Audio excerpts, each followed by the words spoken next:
So hi friends, welcome to our channel. Friends, మీరు ఎప్పుడెప్పుడైనా ఎదురు చూస్తున్నటువంటి రైల్వే గ్రూప్ డి పోస్ట్కి సంబంధించి ఫుల్ నోటిఫికేషన్ అనేది వచ్చేసింది.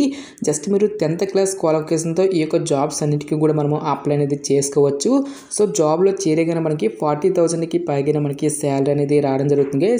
ఈ విధంగా ఇక నోటిఫికేషన్కి సంబంధించి కంప్లీట్ డీటెయిల్స్ అన్నిటిని కూడా 1 by 1 అయితే డిస్కస్ అయితే చేద్దాం. సో ఎవరు కూడా స్కిప్ అయితే చేయదు గైస్. ఫస్ట్ టైం మన ఛానల్ని విజిట్ చేస్తున్నట్లయితే కనుక సబ్స్క్రైబ్ అయితే చేసుకుని బెల్ ఐకాన్ కూడా యాక్టివేట్ చేసి పెట్టుకోండి. ఇంకా ఎవరైనా వీడియోని లైక్ చేయనట్లయితే కనుక డెఫినెట్గా వీడియోని లైక్ చేసేటువంటి ప్రయత్నం అయితే చేయండి guys. Okay, let's start the video. Friends, ఈ యొక్క పోస్ట్లకి సంబంధించి ఇంపార్టెంట్ డేట్స్ విషయానికి వచ్చినట్లయితే కనుక సో మనకి ఇవాటి నుంచి కూడా అప్లికేషన్ ప్రాసెస్ అనేది స్టార్ట్ కావడం జరిగింది. ఇక లాస్ట్ ఇయర్ విషయానికి వచ్చినట్లయితే కనుక February 22 వరకు కూడా ఈ యొక్క రిక్రూట్మెంట్కి ఆన్లైన్లో అప్లికేషన్స్ అనేవి సబ్మిట్ అయితే చేసుకోవాల్సి అయితే ఉంటుంది.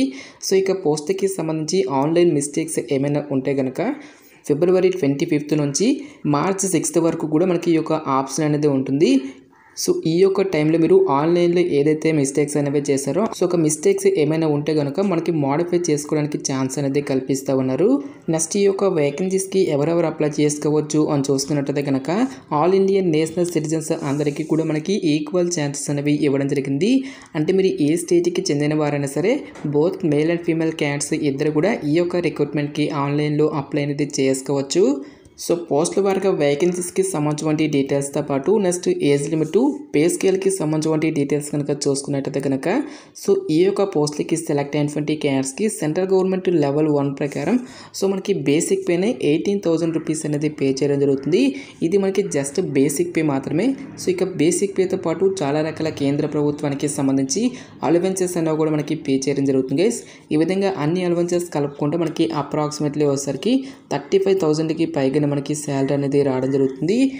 సో ఇక పోస్టులకి అప్లై చేసుకోవడానికి మీకు ఉండాల్సినటువంటి ఏజ్ లిమిట్ విషయానికి వచ్చేట్లయితే కనుక January 1, 2025 నాటికి మీకు మినిమం ఏజ్ అనేది 18 ఇయర్స్ అయితే కంప్లీట్ అయి ఉండాలి. జనరల్ అభ్యర్థులు వచ్చేసరికి 36 ఇయర్స్ వరకు కూడా అప్లై అనేది చేసుకోవచ్చు. నెక్స్ట్ మనకి క్యాస్ట్ వరకు కూడా ఏజ్ రిలాక్సేషన్స్ అనేవి అప్లికేబుల్ అనేవి అవుతాయి కాబట్టి ఓబీసీ క్యాండిడేట్స్ వచ్చేసరికి 39 ఇయర్స్ వరకు, నెక్స్ట్ SC ST క్యాండిడేట్స్ వచ్చేసరికి 41 ఇయర్స్, పీడబ్ల్యూడీ క్యాండిడేట్స్ వచ్చేసరికి 46 ఇయర్స్ వరకు కూడా అప్లై చేసుకోవడానికి ఛాన్స్ అనేది కల్పిస్తూ ఉన్నారు. సో ఈ యొక్క నోటిఫికేషన్లో మనకి టోటల్గా 32,438 నెంబర్ ఆఫ్ వేకెన్సీస్ని అయితే రిక్రూట్మెంట్ అనేది చేయడం జరుగుతుంది. నెక్స్ట్ ఇక్కడ మనకి ప్రతి ఒక్క పోస్ట్కి సంబంధించి మెడికల్ స్టాండర్డ్స్ అనేవి కూడా మనకి అడగడం జరుగుతుంది. సో ఇక్కడ ఇచ్చేటువంటి ఈ యొక్క మెడికల్ స్టాండర్డ్స్ అనేవి మీకు ఏవైతే ఉంటాయో సో ఆ యొక్క పోస్ట్లకి మాత్రమే మనము అప్లై చేసుకోవడానికి ఛాన్స్ అనేది ఉంటుంది.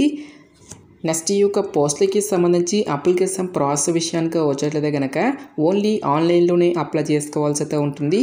సో ఇక అప్లై లింక్ అనేది వీడియో డిస్క్రిప్షన్లోను కామెంట్ సెక్షన్ అయితే ప్రొవైడ్ అయితే చేస్తాను గైస్. నెక్స్ట్ ఈ యొక్క పోస్ట్కి సంబంధించి అప్లికేషన్ ఫీజు విషయానికి వచ్చేటైతే కనుక SC ST ఎకనామికలీ బ్యాక్వర్డ్ క్లాసెస్కి సంబంధించిన క్యాండిడేట్స్తో పాటు ఎక్స్ సర్వీస్మెన్, పీడబ్ల్యూడీ క్యాండిడేట్స్తో పాటు ఆల్ ఫీమేల్ క్యాండిడేట్స్ అందరూ కూడా 250 రూపీస్ అప్లికేషన్ ఫీజు అనేది మీరు ఆన్లైన్లో పే చేయాల్సి అయితే ఉంటుంది.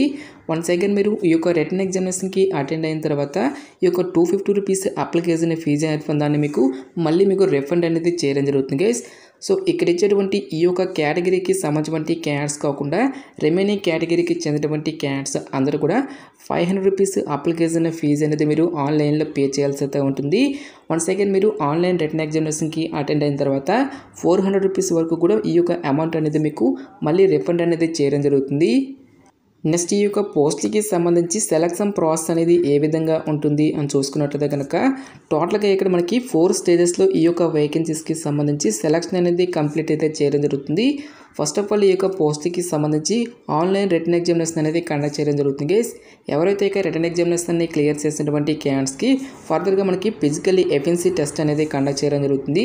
సో ఇక ఫిజికల్లీ ఎఫిషియన్సీ టెస్ట్ని కూడా క్లియర్ చేసినటువంటి క్యాండిడేట్స్కి డాక్యుమెంట్ వెరిఫికేషన్తో పాటు మెడికల్ ఎగ్జామినేషన్ అనేది కూడా కండక్ట్ చేసేసి ఈ యొక్క వేకెన్సీస్కి ఎంపిక అనేది చేయడం జరుగుతుంది. సో ఇక్కడ మనకి కంప్యూటర్ బేస్డ్ ఎగ్జామినేషన్కి సంబంధించి డీటెయిల్గా ఇక్కడ మనకి సిలబస్ అనేది ఇవ్వడం జరిగింది.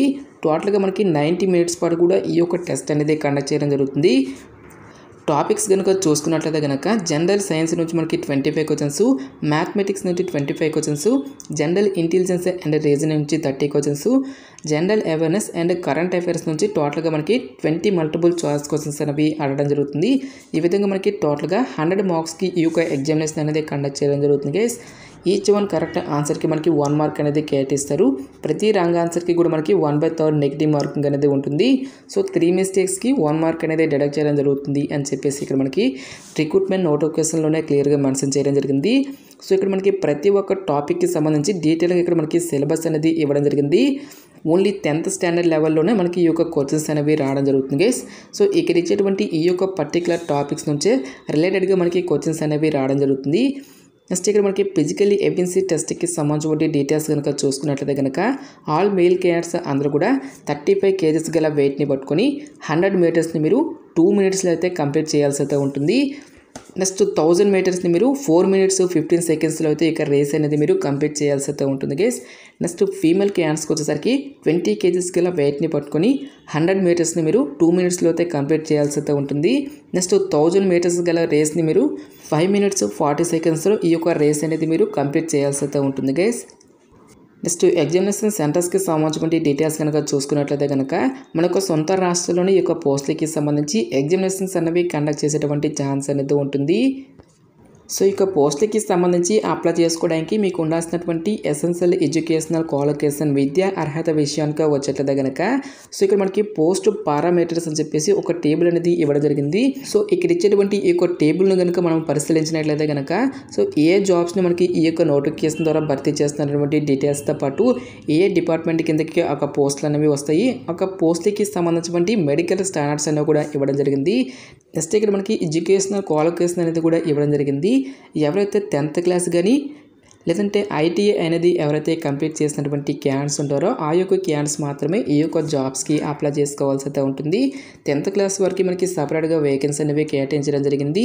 నెక్స్ట్ ఐటీఐ వరకు కూడా మనకి సపరేట్గా వేకెన్సీ అనేవి కేటాయించడం జరిగింది గైస్. సో ఇక్కడ ఇచ్చేటువంటి ఈ యొక్క క్వాలిఫికేషన్స్లో మీకు ఏ క్వాలిఫికేషన్ ఉన్నా సరే ఈ యొక్క జాబ్స్కి మీరు అప్లై అనేది చేసుకోవచ్చు. నెక్స్ట్ ఇక్కడ మనకి రీజియన్ వైజ్గా ఏ రీజియన్స్లో ఎన్నెన్ని వేకెన్సీ అనేవి కేటాయించేటువంటి డీటెయిల్స్ని కూడా మనకి ఇక్కడ నోటిఫికేషన్లో ఇవ్వడం జరిగింది. Next south central railway Secunderabad జోన్లో ఉన్నటువంటి వేకెన్సీ వచ్చేసరికి టోటల్గా మనకి 1642 వేకెన్సీ అనేవి కేటాయించడం జరిగింది గైస్. సో ఈ విధంగా మనకి ఇక్కడ ప్రతి ఒక్క జోన్కి సంబంధించి ఏ క్యాస్ట్ వరకు ఎన్నెన్ని వేకెన్సీ అనేవి కేటాయించినటువంటి కంప్లీట్ డీటెయిల్స్ అన్నిటి కూడా మనకి ఇక్కడ నోటిఫికేషన్లో మెన్షన్ చేయడం జరిగింది.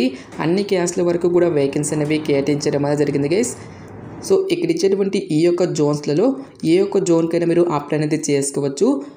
సో మీరు ఏ జోన్ అయితే సెలెక్ట్ చేసుకుంటారో ఆ జోన్కి సంబంధించిన లొకాలిటీలోనే మీకు జాబ్ పోస్టింగ్ అనేది ఉంటుంది. గాయస్ మనకి ఈ యొక్క నోటిఫికేషన్ అనేది government of India minister of railways నుంచి రైల్వే రిక్రూట్మెంట్ బోర్డు ద్వారా దేశవ్యాప్తంగా ఖాళీగా ఉన్నటువంటి పర్మనెంట్ గ్రూప్ డి పోస్టులకి సంబంధించి ఈ యొక్క జాబ్ నోటిఫికేషన్ అనేది రిలీజ్ చేయడం జరిగింది.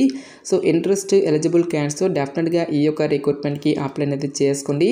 సో ఇక పోస్ట్కి సంబంధించిన లింక్స్ అన్నింటినీ కూడా వీడియో డిస్క్రిప్షన్లోను కామెంట్ సెక్షన్ అయితే ప్రొవైడ్ అయితే చేస్తాను గైస్.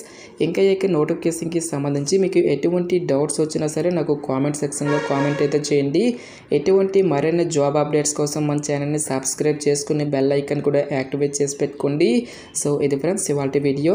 రేపు మరొక మంచి జాబ్ అప్డేట్తో మళ్ళీ మీ ముందుకు రావడం జరుగుతుంది. Thanks for watching. Have a nice day.